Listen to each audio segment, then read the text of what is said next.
welcome to another session of Wear Many Hats, the podcast totally dedicated to the FM industry. Today we have a wonderful guest that's come down to join us today in the heat. It's Tim Stanbridge, Director of Global Workplace, and he is coming down from us today from...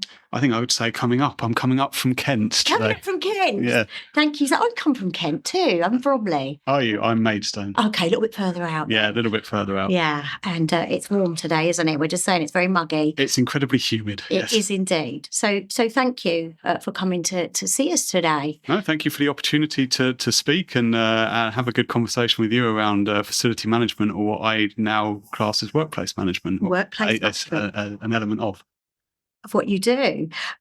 So thank you. And, let's go back for you. Let's rewind it. When did it all start for you in terms of your career? How did you start off? I started temping on a help desk. Wow. Yeah.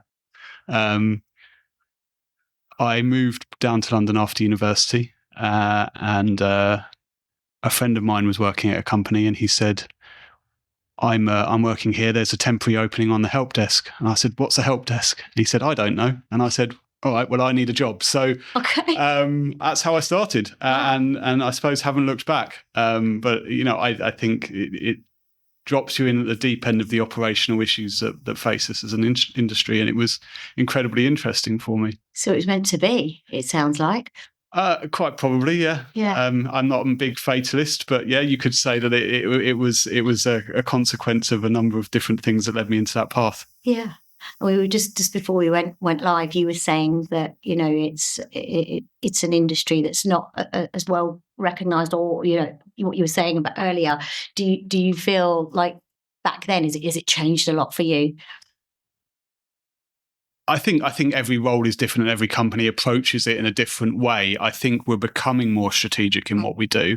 I think what we were touching on earlier was around the visibility and the PR of the FM workplace industry as a whole.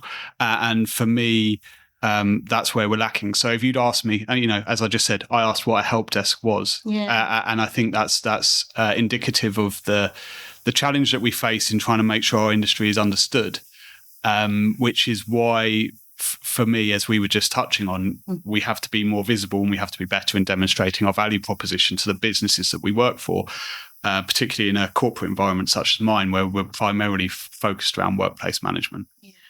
So the help desk role that you first went into, was that totally around FM? Or It was hard and soft services, a large central London office for the British Council. Right.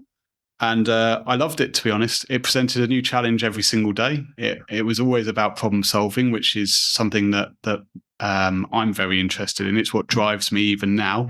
Bring me a problem, I want to solve it. Yeah. My problems are generally slightly bigger and more complex now, but it's still very important to me. And I think that's one of my key drivers and motivations, is that ability to continue problem solving. And that role still exists, I'm assuming, that people can join in at that sort of level? Yeah, absolutely. I think a lot of companies now perhaps outsource their service desk. Right. And as we see the rise in AI, you'll probably see more AI agents who'll be driving that role. But I think there'll always be an element of human interaction. I think AI can take you so far in that regard, but I think there's still comfort in human-to-human interaction. I hear that literally with every interview, is that it's so important to have that face-to-face presence within the workplace. Regardless of AI, people still want to see a face, don't they? It's just good to walk into a building and see the same reception on there like we've got out there. It's welcoming, isn't it? Comforting as well. Comforting, yes, to know that there's someone in the building if we need them, and that can help us, I guess. So yeah. And so what did you do from the British Council? I see that you worked up your way up there, I saw. So I had, I think, 4 different roles for the British Council in the end, and I had a really good set of managers there.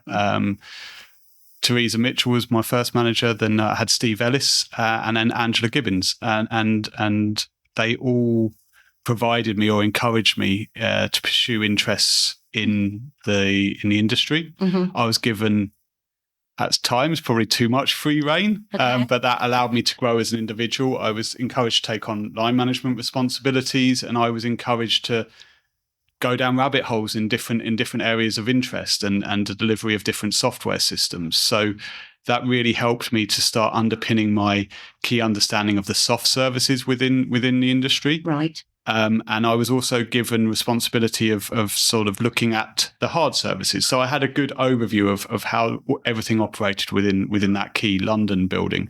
And then I was encouraged to expand that and start looking at regional offices and the details of how we operated in those regional hubs. So that was always quite an important part of what I did. So as I say, I started on the help desk, then I was help desk manager for a number of years, and then I was building services manager for the UK for, I think, my last 2 years with the British Council. That's a complete guess. Someone can check my LinkedIn profile and tell me. I noticed you was there for a few years, about seven years in total, yeah. So you worked your way through, up to managerial level, which was great. To be in one company shows loyalty to me.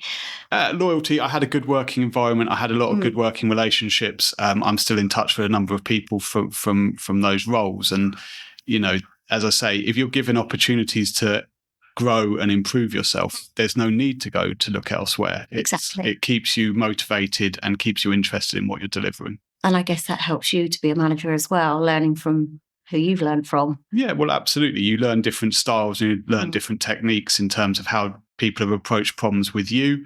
And we had lots of different individuals who I worked with and who worked under me in those different roles as well, which again gives you a wider degree of experience in how to line manage people and also how to respond to line management yourself. Also working through the positions that you were then managing also I think it helps massively because you know exactly what the job entails, don't you? You do, but that can also make you judgmental. So you have to it's a double-edged sword. You do have to be very aware of where you step away and give responsibility to that person coming through, because it's very easy to step on their toes, to sit on their toes and continue doing two job roles. So you don't believe micromanaging then? No, I think delegation is absolutely key. And I think people who micromanage are quite often also bringing more stress on themselves, to be honest. I agree. And to the individual they're managing, I think we mentioned that before on the show, it's difficult, especially in your role as well, where you do need to take some risks to a certain degree and make mistakes. So otherwise you wouldn't learn, would you, I guess? Absolutely. There's no point in you bringing someone on board into a role underneath you and then you sitting on top of them micromanaging them. They won't learn. You've not released them to learn and you're keeping far too much within your span of control. I think it's very important. In my current role, we had a leadership conference recently, and one of the keynote speakers was Philippa Spence, who leads one of our business areas. And what she said is you need to be very honest with your leadership team and say, you need to tell me if you think that I'm sat on top of you, because frankly, I shouldn't be. Yes. I have to free myself up to go and do the wider remit, which I now have. Yes. It is good to have free rein, I think. And I believe it's also very important to be able to approach your managers and say, I don't understand this, or, and not to have your head bitten off, so to speak. Because sometimes we do need to ask, don't we, if we don't learn otherwise, do we? I think you have to have an open dialogue. You have to encourage people to be honest with you. If your team can't be honest with you and can't approach you in that way, then I think you already have a problem, to be perfectly honest. Yes, I agree. So where did you go from the British Council? You moved on to? I went to Arup and their London headquarters in Fitzrovia. Construction? They're AEC, same as my current firm, Ramboll. So architecture, engineering, construction, working primarily in engineering consultancies. And I was a soft services manager there under Stephanie Welsh, and had a very productive 2 years there. And I think, as we alluded to earlier, unfortunately, there wasn't an open position there for me to really step into as a next step. So that's when I've moved on to Ramboll, which is a Danish equivalent or competitor of Arup's. Okay. So based out of Copenhagen, very strong Scandinavian presence, although we are a global firm operating in around and about 32 different countries. Wow. With about 18,500 to 19,000 staff, depending on what's going on. And you've got global in your title, so I'm assuming that Yeah, so my team is responsible for our global workplace portfolio, which is at the moment around 216 offices and about about 216 offices again across that sort of span of countries. That's a lot. How many people is that in my team? Yeah. Well, we were 68. We've just gone through a change process in a couple of our geographies, which have added 30 additional staff to my team, particularly the UK and Germany. So as of the 1st of July, we'll be at around the 98 mark. Goodness me, that's a lot of staff. Yes. Not all my direct reports. I have a very good leadership team. Good. With a good setup, who are all, again, able to manage their areas of responsibility very well. And that helps, doesn't it? So absolutely. You have to have people around you who are also experienced and who you can trust to deliver what's needed to be delivered. And to have similar values and goals, I guess, is always helpful. Absolutely. Don't want to be running up against staff every 5 minutes, do you? It's a really unpleasant way of working, isn't it? You've got to be... It's an unproductive way. Yeah, it is, yeah. So we have to make sure we have good communication, which is challenging in a global context, particularly given the emphasis on sustainability, for example, where you can't fly and meet people on a constant basis. Fortunately, virtual communications come a long way, particularly since COVID, which enables a lot of good, transparent conversations to take place. Yes, that does help. We're going to be talking about sort of AI and ESG in a little while. But did you know? Obviously, you spoke about going into that temp role, but did you know this would be the path that you would sort of go into long term? Not a clue. Because you said you went for a temp job, didn't you? So you didn't know. I didn't have a clue where I'd end up. I think I have a very strong passion for history. It's something that I studied at university.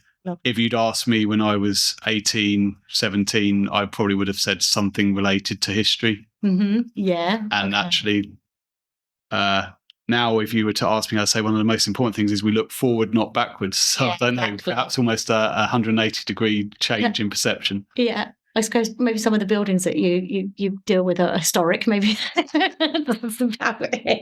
some of the problems maybe related to those buildings. But so who or what gave you that push in your career? You've mentioned a few people there that sort of helped you when you were on your move. But I think I've been very lucky in that almost all of my line managers have pushed me.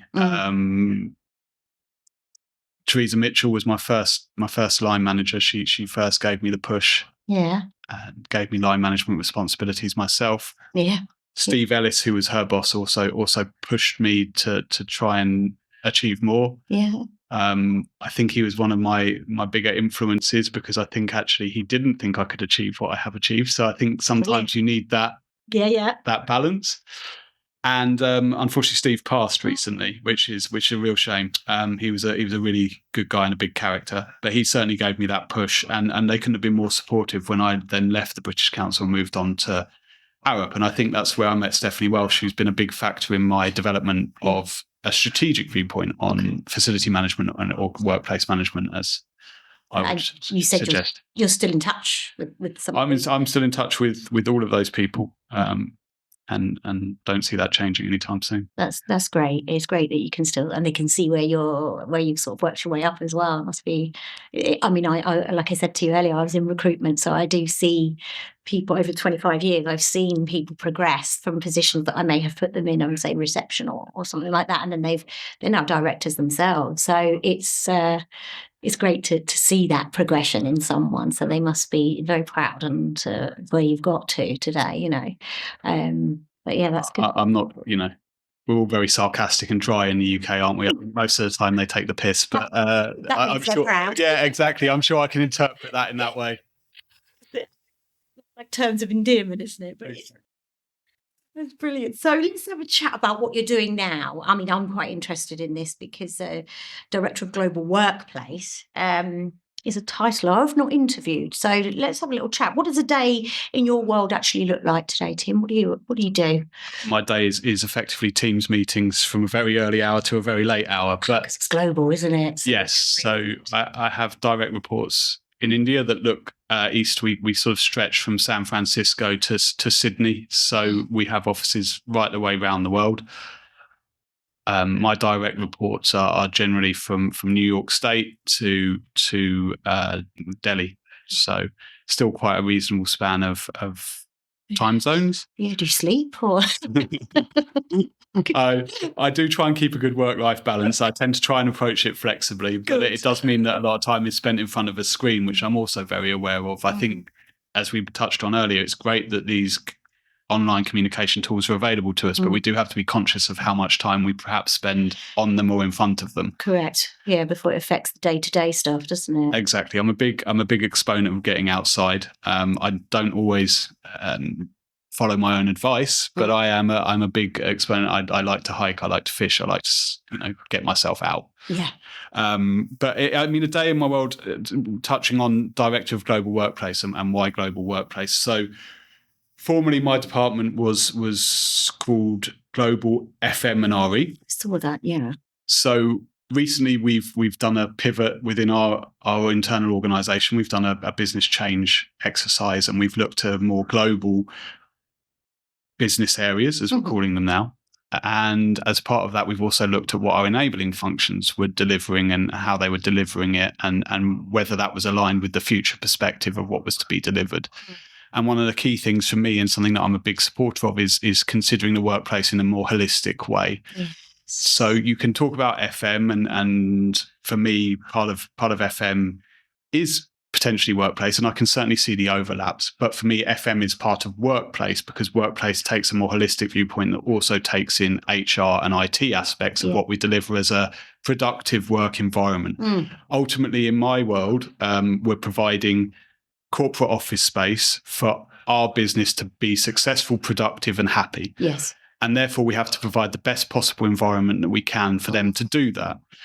That includes trying to cover all of those different aspects and understand all of those different aspects, and then make sure that we're aligned with the business and how we deliver them. And that's where we pivoted towards considering workplace rather than FM.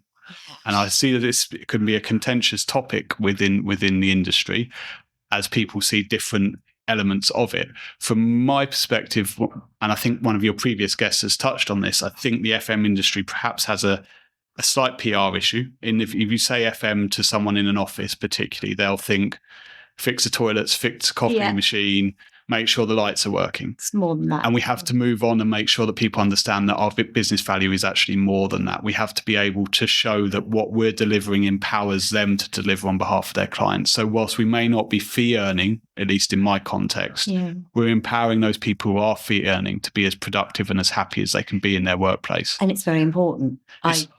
I totally, we're in labs here at the moment, which is co-working space, and obviously flexible workspace in where they rent out the office space, and it's got everything in here that you would need. There's I've said this before. I saw a girl the other day actually asleep on the having a little snooze on the sofas, because they're so relaxing that they want people to feel like they're almost home from home. And I think, I've been in offices where people aren't really leaving until extremely late because it's just so good to be there. And I think it's really important to have that, especially post-COVID, where people were a bit fearful coming back into the office. They obviously spent a lot of time at home. They were wanting more flexibility. So I think obviously for you guys, it's about making the office as comfortable as possible for people to come back into and want to be at work, so that they can be more productive. And is that essentially what you're saying? Yeah, absolutely. You need to provide the right spaces and the right items for that person to be comfortable. I think if you look at some of the Leesman data, and I may be corrected on this, but I don't think we can replicate a single individual workstation in the office that someone can have at home. Yes, no, definitely. Because at home, no one's going to come in and move your chair. No. No one's going to adjust your screen height. Definitely not. No one's going to adjust your desk height. You can set your own temperature and you have the coffee that you prefer. Yeah. So we have to try and compete, and let's call it a competition. We have to compete on a different basis. And that basis has got to be to at least some degree around how we collaborate and what other spaces we offer to people. Because if you're looking for a focused work environment where you will sit all day, the office probably won't win that conversation or that competition. Yeah. Definitely. So we have to think very carefully about what we're actually doing to encourage people to come into the office, because all businesses need that collaboration. They need those synergies. They need the idea sharing. They need the learning that goes on as a natural part of engagement in an office environment. So when we spoke earlier about AI and we spoke about people do need people to grow and be comfortable. And that's where the office environment needs to be supporting that more than ever nowadays. Definitely. And also we need human interaction as well. And I think, you know, in my past career, recruiters would never be working from home because we need to have that sort of environment of sales and bouncing off each other. And I'm assuming that's the same for any career, that you would need to bounce ideas off of each other and to have that interaction. It's so much easier than picking up the phone, or because you're there, you know, across the table or in another room or on another floor. You know, I think it's so important to have that. I would agree. And I think, you know, there will always be technical solutions to these problems. And I've heard of a few of them. But what's key is, and I'm not saying it needs to be 5 days a week, 360 days a year, or however many working days there are in a year, depending on the country. But you do need to have a degree of physical interaction. And I think if you look at your activities, if you're going to be all day in Teams calls with people all around the globe, perhaps being in the office isn't the greatest idea, because you're not going to spend time productively in that collaborative environment. But if you do have gaps and you do have the ability to have face-to-face meetings, then it is more important to get yourself into that office environment. Yeah, I definitely agree. So let's talk about challenges. You've got obviously a big team and you've got the global side of things. What challenges are you facing in your role right now even? I think one of the big challenges is trying to understand what good looks like in terms of right sizing of an office space. As I say, we look at utilization across all our offices. We see massive regional variations from the US to Europe to Asia. We have different cultures and different working practices across all of those geographies. Yes. But we need to understand what the priority is from the business. Is it actually to get as many people back in as possible, or is it something different? Because what virtual collaboration actually enables you to do, especially in a knowledge-based industry such as ours, is recruit the best knowledge wherever they are. Yeah. Yes. But then do you provide that person with an office? So I think some of the big questions, and they're very much, from my perspective, unsolved at the moment, is how do you right-size your real estate portfolio to make sense of the modern working world? Yes. Because we are also connected and can be so connected. Yes. And if there is an emphasis on recruiting the best possible talent, you know, if you recruit someone in Mongolia, should we therefore set up an office for that person? And sometimes the business, well, we'll just get them a WeWork license. Well, WeWork doesn't actually operate everywhere. I know everyone's heard of it, doesn't operate everywhere. So it's about trying to understand that, because I think the business wants to have some of the cost savings that they saw from the move to hybrid after COVID. Yes. Whilst also encouraging people back. And there's a tipping point to that, because what we need to understand is pre-COVID, we were not at 100% occupancy. We were probably around 70. Most places that I know who have pre-COVID data, we were around 70% occupancy. Yet people's perception was that the office was full before COVID, right? So we need to find that right balance. And I think it is a really big challenge for the industry. And I think it'll also come back to landlords, in that I think most corporate clients are looking for real flexibility in their lease terms. And I wonder how that's going to play out in the longer term, and what we'll see in the future in relation to that. Some areas where there's greater demand than there is space, the landlord is obviously very strong. I mean, that's historically always been the case as well. But in areas where there's a lot of space and not so much demand, perhaps that changes the dynamics in that negotiation a little bit. And that would be the challenges that you're sort of facing now? I think that's part of the challenge. Yeah, absolutely. I think understanding what people want from their office is also a big challenge. I think we're moving a lot faster in that direction. And this is talking about the challenges within my role and my work. I think as an industry, we have a slightly bigger challenge, which is to really demonstrate and drive the value home to the businesses that we work for of what we deliver. Yes. So we're frequently seen as a cost area. I don't think we ever define where we add value to the extent that we possibly can do. So I think we need to start working on what our business value proposition is and how we drive that for the business. It's very easy to sit with all of the rental costs, for example, in a global portfolio, and that's a very large cost. Yes. And people look at you as a cost base. Yes. We have to change that narrative slightly, and start just being seen as a value driver and something that a function or industry that adds value to the business. Yes, I think it does.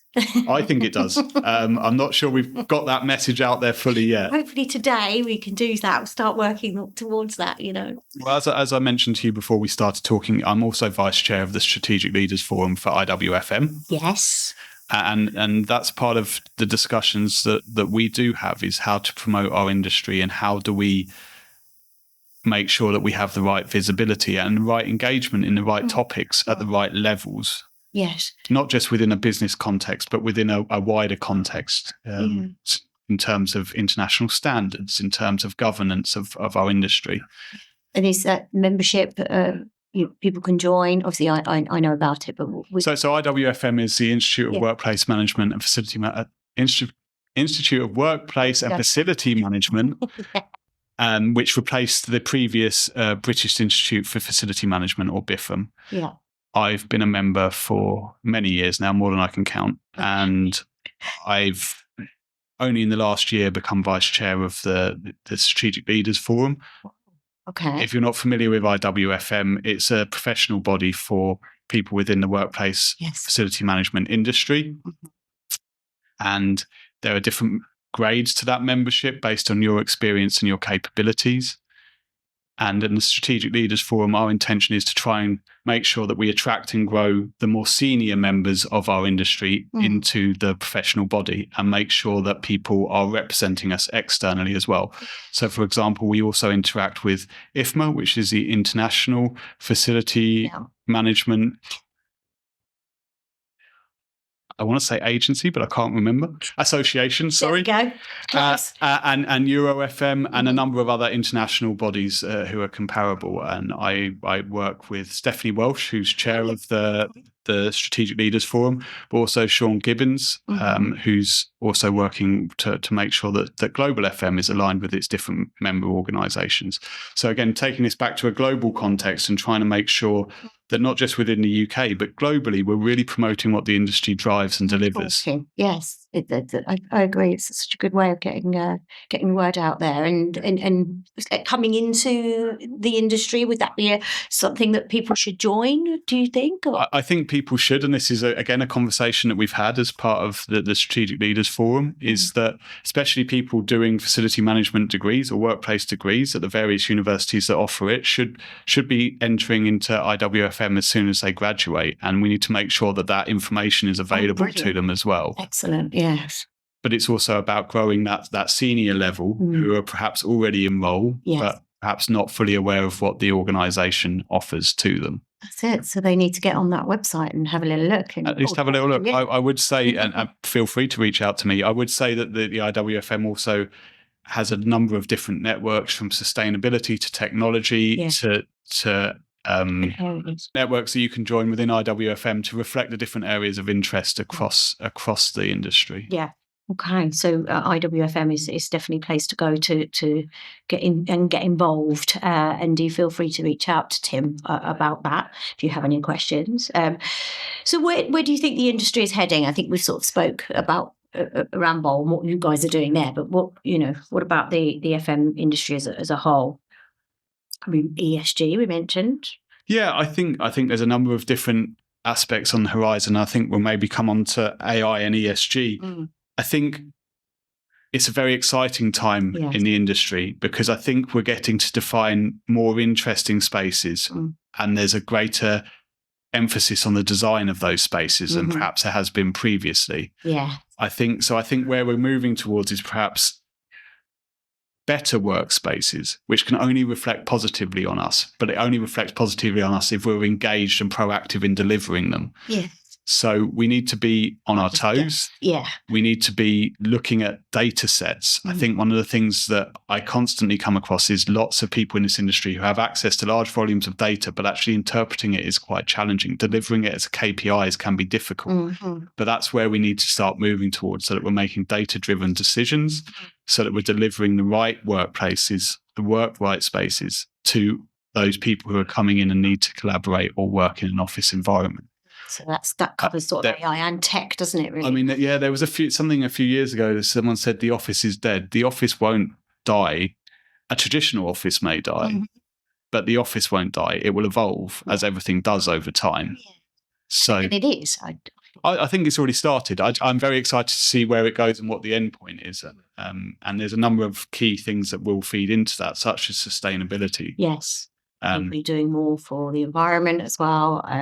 We talk about ESG. Even here, we've had some clients on before, some interviewees where they have spoke about different recycling points and how they reward their customers with discounts on their rent if they're recycling properly, and they do that by weighing it, and it's crazy. So again, that's all data, isn't it?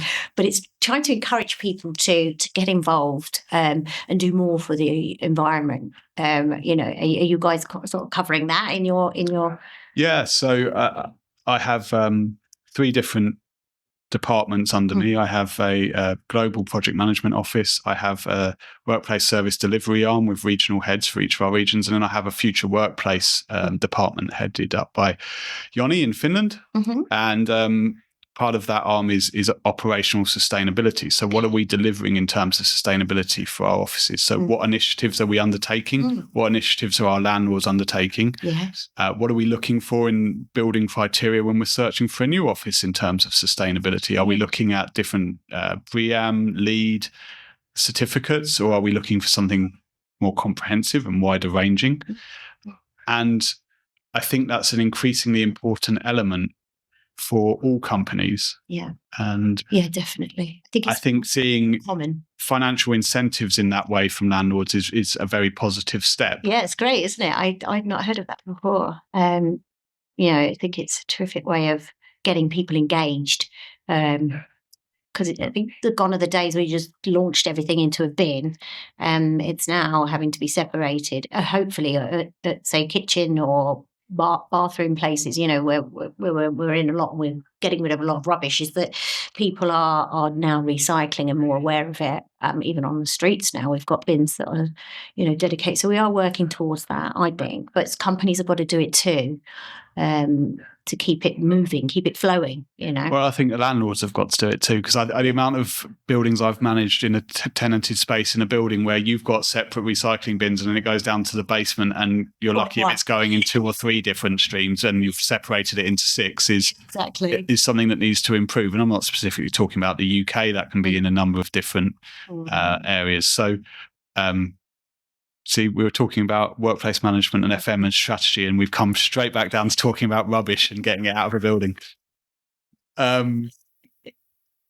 it is an important element. But there's also other things. You've got the circular economy and the embedded carbon in buildings. So again, one of the things that we need to consider and look at, and we've done this in a number of our more recent moves, is the refurbishment, and you mentioned earlier, of old office spaces. Yes. So keeping that embedded carbon, how do we calculate that as a value add from a sustainability perspective, that instead of moving into a brand new building that took up so much carbon during its construction, even if it was a sustainable building, it's likely taken up more than something that's been refitted to a modern standard. Perhaps the new one looks more attractive from the outside, or has better acoustics, and has a better HVAC system, or so on and so forth. But how are we really assessing that, and what are we doing to deliver on that? It's quite a key consideration, I think, moving forward, is we need to be better at that. My team's actually also responsible for our greenhouse gas emission reporting as our entire for our entire company, and that's also something that we need to understand, particularly as a global company, with regards to operational emissions, so from electricity and heating, but also from our business travel, from our purchased goods and services. So this will also have a big impact on our supply chains. Yes, correct. And that's where contractors are going to have to start getting involved as well, in terms of setting emissions targets or documenting their own emissions, so that can be shared up the value chain. If you look at things like the Science Based Targets Initiative, which a lot of bigger firms are signing up to and committing to a a net zero target for, that was going to require all of those suppliers in that supply chain to be able to document their own targets and their own emissions, which is a challenge when you also are faced with a wider ESG program, which says you should use smaller, more local suppliers. So at some point that doesn't quite match up. Balance, and we have to think about how we approach that, I think, more widely. Yes, definitely. But it's trying to make people accountable, isn't it? I think. And that's the key point. And I think we have to try and make sure that balance is found to demonstrate that accountability, to demonstrate that people are being sustainable. Yes. As you mentioned, Hawkey Cleaning are B Corp certified. So that's great. At what point does that then become something that you can feed up the supply chain as something for people to use in their own ESG reporting? Absolutely. It's extremely important that everybody gets involved, from contractors, like you say, all the way up to the companies and the directors and of these companies, pushing things forward as well. So AI, I think it's going to be is it a friend or foe then for you? I think you're sort of embracing it, aren't you? I think it's a friend. I think you have to, everything evolves, as we spoke about with the office, and AI will probably form the basis of that next evolution. I think, as a number of people who have come on to your podcast before and answered this, there's elements particularly of operational delivery, which until the robots rise up will still be delivered by humans in workspaces. I think what AI can really help us with within the industry is big data sets and how to interpret them and how to use them. So as I mentioned earlier, these people who have got, and I'm absolutely one of them, sat on large amounts of data, actually interpreting it will become easier and making hopefully an informed decision from it with some human reasoning behind it will become a little bit of a quicker process. I think more widely, what will be interesting is the rise of AI in the delivery of perhaps more administrative-based tasks. And what does that mean in terms of the occupancy of office space, for example? Because perhaps roles become more collaborative, and those roles which are more administrative perhaps become fewer, and then the dynamics of that office space again evolve and change. So we also need to approach this from a wider perspective, not just what does it mean for workplace or FM industry, but what does it mean for all industries, and what does it mean in terms of what we then deliver into the business? How will it impact us all? Yes, it's and this is why it's important people have that sort of is it a friend or foe? Because I think I've mentioned it before, it's like a blessing and a curse. I think sometimes it's good to have all this, but it can lead to widespread change. But most of these changes can be positive, and it depends on how you respond to them. The Industrial Revolution was a massive change, but you and I wouldn't be sat here in an office in central London without it. So we have to sort of, from my perspective, embrace it, learn about it, and then learn how we utilize it. Don't ignore it. If you ignore it, you'll just be left behind, and then you will be a casualty of it. I agree. Yeah. You have to embrace it. You have to learn from it. You have to try and use it to drive what you're doing. But don't completely rely on it. Like you say, you still need to have that. I think there still needs to be a human element of interpretation. Big mistakes. It's not always, you can't just completely rely on it. You need to double check it, and any data that's going out, you need to make sure that it's correct information. Yeah, absolutely. Otherwise, then we're all in trouble, aren't we, if we completely rely on it? I think there's got to be some checks and balances in there. And I think we have a head of AI, Robin Schlenker, who's very good at this and talking about where we go from automation and what automation means to where we go to fully AI. So if there's a human level of decision making in it, that's probably the right area to be in a lot of cases, but not all of them. We have to be very case by case in where this makes sense to implement. That's right. Yeah, definitely. We spoke about ESG earlier. Is there anything that you sort of want to mention and cover? Because we obviously spoke a lot about recycling. We did speak a lot about recycling. Anything else you want to talk about? We didn't really talk about the societal element of it and how we play into that. And I think the FM or workplace industry can play a lot into that in making sure that we give opportunities to people. And I think we do that. I think the number of people who have been on your podcast who have come from a help desk to a senior role. So it can be a really exciting way for career progression that perhaps people don't expect. But can we do that on a more proactive and structured basis? I would say probably. Yeah. And again, that's about promoting our industry and what we deliver as a part of our industry. So coming on here today, I mean, obviously this show is dedicated to FM. So, we get a lot of listeners that are coming into the industry wanting to get advice and, seeing how people have worked through their careers. So it's a great way of getting out there and saying, sharing. And podcasts are great for that, aren't they? People can learn from it and I think people can always take what they want from it. Yeah. I've listened to a number of your podcasts, and there's always areas of it that were really interesting and some areas that perhaps weren't so relevant for me. And we work in a diverse industry, so that is something that will happen. Yeah. And that's why I think it's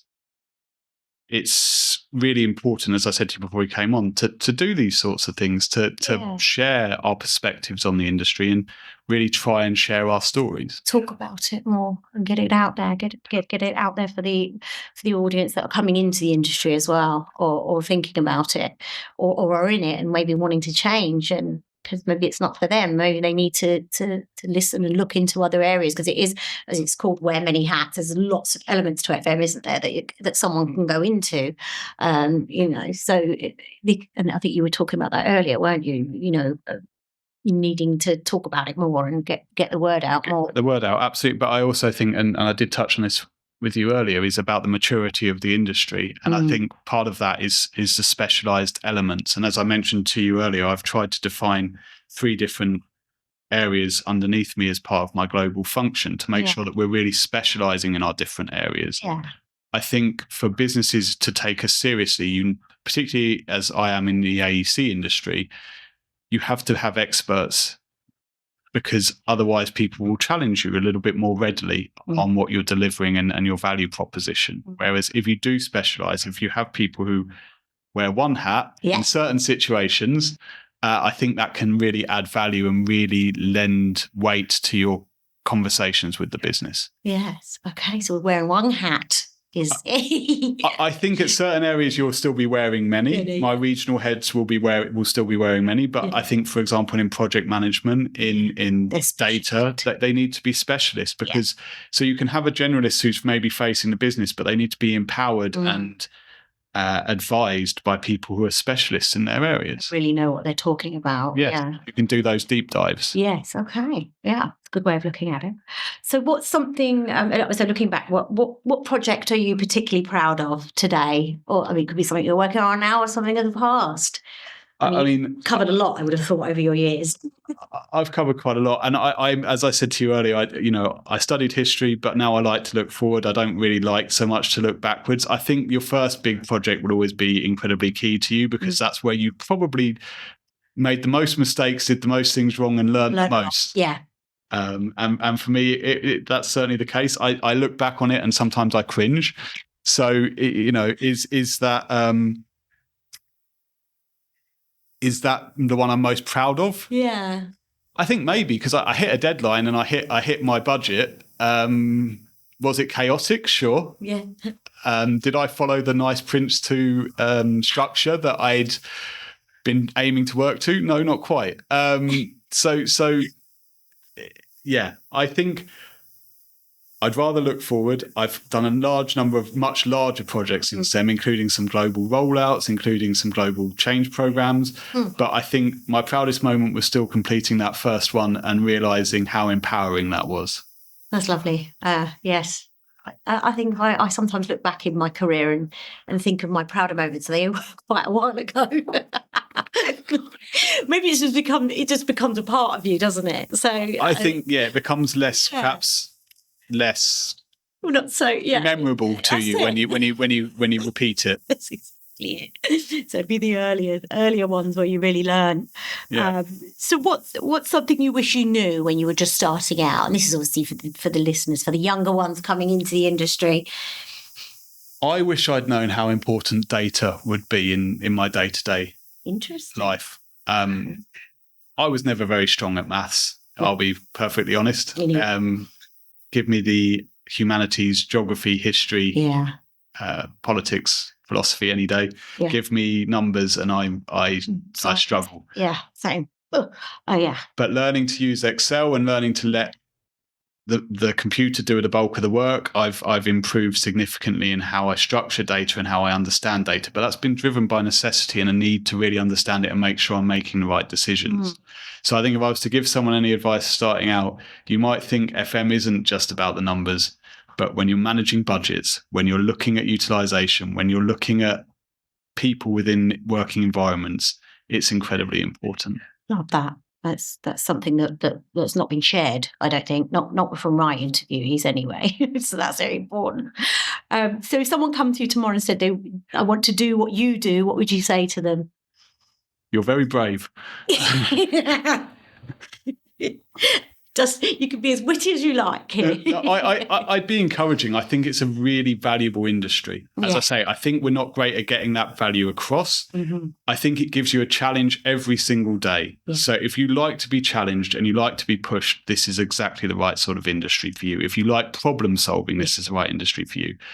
I've really enjoyed my time working in this industry. So I would say absolutely nothing disparaging to those people. But I think you do need to have a thick skin.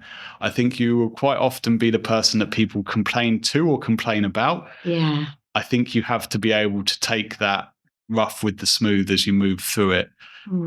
So I think my advice would be absolutely do it, but also be aware of what you're getting yourself into. That's a great bit of advice. Really good. I love that. Thank you so much for that. So what about, you mentioned hiking. I think let's switch off from work. What do you do outside of your day job?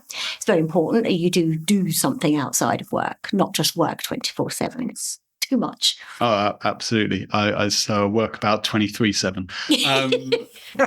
No, I like to get outside. As I say, time away from the screen is incredibly important. If your day job is a lot of hours in front of a screen, then getting away from it is increasingly important. I also don't help myself by my other interest is generally watching sport and a lot of sport. So I may move from a smaller computer monitor to a larger TV, but I'm still doing a lot of screen work. So oh no, you need these blue light glasses or whatever they are. Exactly.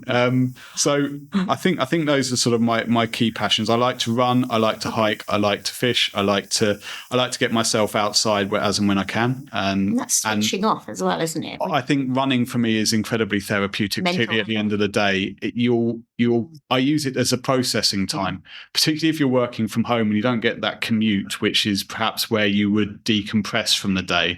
I actually find that running really helps me to do that. I can balance out my thoughts. I can generally work out what's going on and structure my responses a little bit better. So quite often I will finish my day, go for a run, I'll still be thinking about work for a lot of my run, but then I'll get back and I'll have framed a lot more of my thoughts around different things that have occurred during that day. And I may then sit down and respond to emails for half an hour in the evening. You might have had some brain. Well, it gets the endorphins going. It really does get you in a more positive mindset, I think, as well. I think it's quite easy to become, particularly working from home, if you're working on your own, become quite involved in your own thoughts rather than actually responding in a positive and correct way to the challenges you may have come across that day. We spoke about this before with other guests, is that it's great for mental health, isn't it, as well, getting out and get running and get moving, move that cortisol out and get the endorphins in. That's exactly it. And getting out into the air as well is so important, I think. Absolutely. And it's so hard, particularly during the winter months. In the UK, where it's dark when you start, it's dark when you finish. It's probably raining, it's probably pretty cold, and it's probably windy, and you think, do I really want to go out there? And then it's too hot and humid in the we can't really win. There's only a couple of months of the year. There's definitely two Brits in a room talking here, isn't there? Just complaining about the weather, whatever it is. Absolutely. So, last one. What's the best bit of advice anyone's ever given you? You can come out with any quotes or anything you want here. It's up to you. What is it? I wrote down a couple of quotes and I filled them out because I think actually the best bit of advice that I was given is set yourself event horizons. So try and set yourself sort of 5-year life goals. Don't set yourself a end of life goal. Don't set yourself a goal for next year. Things will change throughout your life. So set yourself an event horizon and don't specify that necessarily the details, but say, at 45, I would like to be in this position in life. And I think then you can find ways to achieve that within the framework of what you deliver anyway. Whereas if you set really stringent, so I hate New Year's Eve. What are your the dream thing? Yeah, what are you going to do this year? And I think no, because especially in this industry, so much can change throughout the year. Your priorities can be completely ripped apart. You can have a complete 180 in what you need to deliver. So if you have a 5-year plan, strategic, whether that's within your current role or whether that's actually just a personal ambition, it might be in 5 years' time I want to have bought a house and I want to have had a child. That's great. Then that's your 5-year ambition. So you can think about where in that 5 years those different things fall into place, but you have a little bit more of flexibility in delivery if you have that 5-year event horizon. Love that. It's a great way of planning your future and working. Yeah, someone told me that in my mid-20s, and I've really tried to sort of set those sort of. I started out with sort of 2 or 3 years. I've actually ended up on 5-year event horizons. So I think that works. What's the next 5 looking for you? Well, actually, this is the main problem with this piece of advice. Someone asked me that the other day, and I turned 40 in January, and I've been so busy I haven't actually got my next event yet. So I need to think about it. Yes, definitely. Get it locked in. Your own advice. Yes, there, then. Exactly. I need to take my own advice. That's lovely. Thank you so much, Tim, for coming to talk to us today. And there's so much there for people to digest. So you did mention about the IWFM, and I'm sure people can reach out to you on LinkedIn if they have any questions or anything about your career. Are they okay to do that? Yeah, absolutely. Anyone's got any questions or anything they'd like to ask me, they're more than welcome to reach out on LinkedIn. That's lovely. Thank you so much, Tim. Thank you for coming today, and have a great week. Yeah, you too. Thank you, everybody, for listening today. That's the end of today's session. So please do like, share, follow, send on to friends or anyone else that should be listening to this to get some good advice within the FM industry. Until next time, we'll see you soon. Thank you.